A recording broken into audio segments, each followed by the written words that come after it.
आज के इस लेक्चर में हम सॉल्व करेंगे Jinnah Sindh medical university Karachi JSMU past paper MCQs for the BS program entrance test. It includes BS Nursing, DPT, PharmD and BS MLT.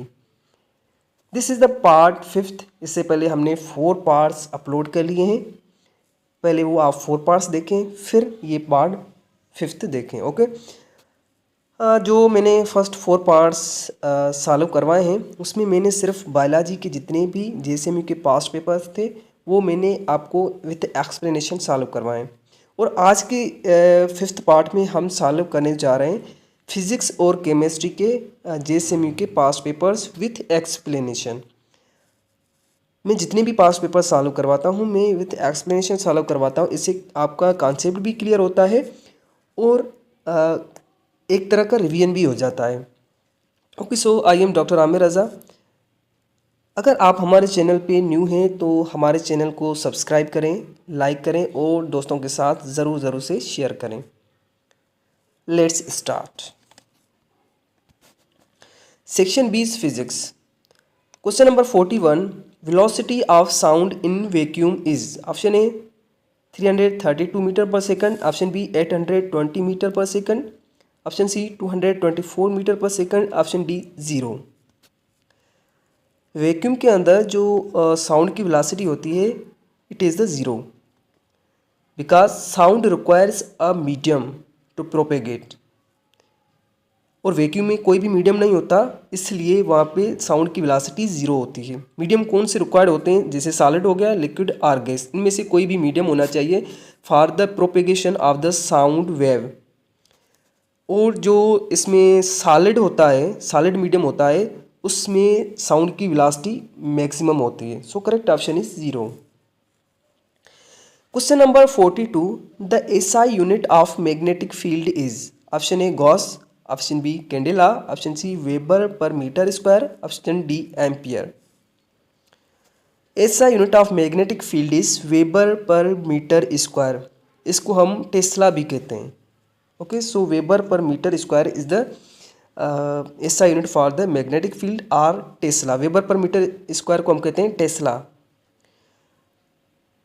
और इसका जो CGS में यूनिट होता है मैग्नेटिक फील्ड का इट इज़ द गॉस. ठीक है, गॉस जो है वो CGS में है और SI जो यूनिट है this is the weber per metre square are called as tesla. Question number 43. Which quantity can be measured is the unit of joule per coulomb. Option A current, option B potential difference, option C power, option D resistance. Potential difference का formula आपने यकीनन पढ़ा होगा. Potential difference क्या होता है? It is the work done per unit charge. Work done का unit क्या होता है? जूल होता है. और चार्ज का यूनिट क्या होता है? कूलम्ब होता है. So the joule per coulomb जिसको हम वोल्ट भी कहते हैं. ठीक है, जूल पर कूलम्ब को हम क्या कहते हैं? Volt. This is the unit for the potential difference. Joule per coulomb is also called as volt. ये क्वेश्चन आते हैं जूल पर कूलम्ब क्या होता है या वेबर पर मीटर स्क्वायर क्या होता है, इस तरह के क्वेश्चन आते हैं. Question number 44. A device which converts AC into DC voltage is called. Option A an amplifier, option B a rectifier, option C a volt meter, option D an oscillator. Device जो AC को DC में कन्वर्ट करता है it is called as the rectifier. ठीक है, it is called as the rectifier. और amplifier तो सिग्नल्स को एम्पलीफाई करता है, वोल्ट मीटर वोल्ट मेजर करने के लिए होता है. Question number 45. Centripetal force is given by. सीधा सा आपसे फार्मूला पूछा गया है सेंट्रीपिटल फोर्स का.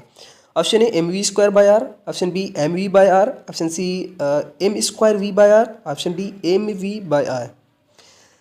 सेंट्रीपिटल फोर्स का जो फार्मूला होता है it is mv square by R. m stands for the mass, v for the velocity and r stands for radius. और ये जो सेंट्रीपिटल फोर्स होता है इसका जो डायरेक्शन होता है दिस इज द फोर्स. और फोर्स जो है वेक्टर क्वांटिटी है इसलिए इसका जो डायरेक्शन होता है ऑलवेज टुवर्ड्स द सेंटर. ठीक है, always towards the centre. Question number 46. A car starts from rest and acceleration at 4 meter per second square. Find its final velocity after 5 seconds. Option A 25 meter per second, option B 1.5 meter per second, option C 20 meter per second, option D 15 metre per second. आपने equations पढ़ी होंगी, equation for motion, जो कि motion होता है with the constant acceleration. Okay, so यहाँ पे acceleration तो कांस्टेंट है, तो आपने से वही इक्वेशन अप्लाई करनी है. इसका जो फर्स्ट इक्वेशन होता है, this is the V F is equal V I plus A T. So it starts from the rest पे क्या होता है, वेलोसिटी जीरो होता है. और एक्सीलरेशन क्या होता है, एक्सीलरेशन बताया गया है, this is the constant acceleration 4 metre per second. और टाइम क्या बताया है, 5 सेकंड. 4 × 5 20. फाइनल वेलोसिटी क्या हुआ, 20 मीटर पर सेकंड. सो यहाँ पे कोई कुछ आंसर है, ये C is the 20 metre per second. So correct option is C. Question number 47. Electromagnetic waves are. Option A transverse wave, option B longitudinal wave, option C mechanical wave, option D material wave. Electromagnetic wave is the example of transverse wave. Basically there are two type of waves. एक होता है transverse wave और एक होता है longitudinal wave. Transverse wave वो wave का type होता है जिसमें जो particles होते हैं उनका जो vibration होता है वो perpendicular होता है to the direction of propagation of wave. जिस डायरेक्शन में वेव मूव कर रही होती है उसके परपेंडिकुलर होता है. और दूसरा टाइप होता है longitudinal waves.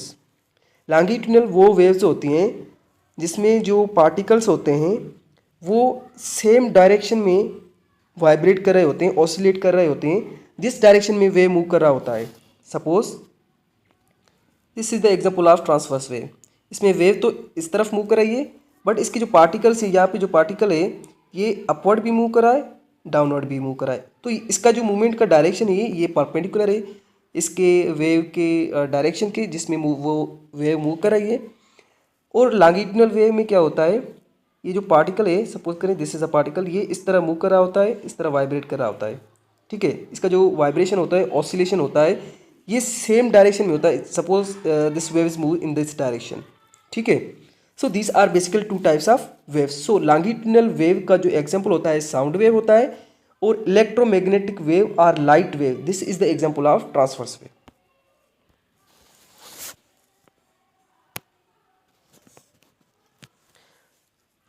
Question number 48. Maximum number of beats heard by human ear. Option A 7 beats per minute, option B 12 beats per minute, option C 16 beats per second, option D 7 beats per second. Human ear can hear 7 beats per second. So correct option is 7 beats per second, not per minute. आपने ध्यान में रखना है, यहाँ पे पर minute भी दिया गया option. Question number 45. Doppler effect applies to. Option A sound waves, option B light waves only, option C both sound waves and light waves only, option D magnetic waves only. Sound waves and light waves are example of longitudinal and electromagnetic waves or transverse waves. Okay, so sorry, only transverse wave. Light wave is an example of transverse wave. So ये जो Doppler effect होता है इन दोनों waves पे apply होता है. So correct option is C.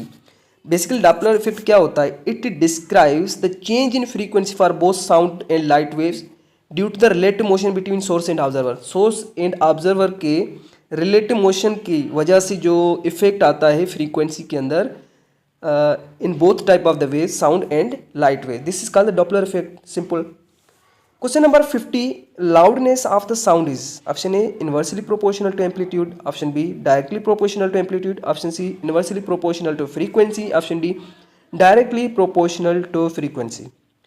Loudness, it is the directly proportional to the frequency. जितना frequency ज़्यादा होगा उतना loudness ज़्यादा होगा. It is sorry, it's directly proportional to the amplitude. Sorry, it is directly proportional to amplitude of the wave. ठीक है, जितना amplitude ज़्यादा होगा वेव का उतना loudness ज़्यादा होगा साउंड के अंदर.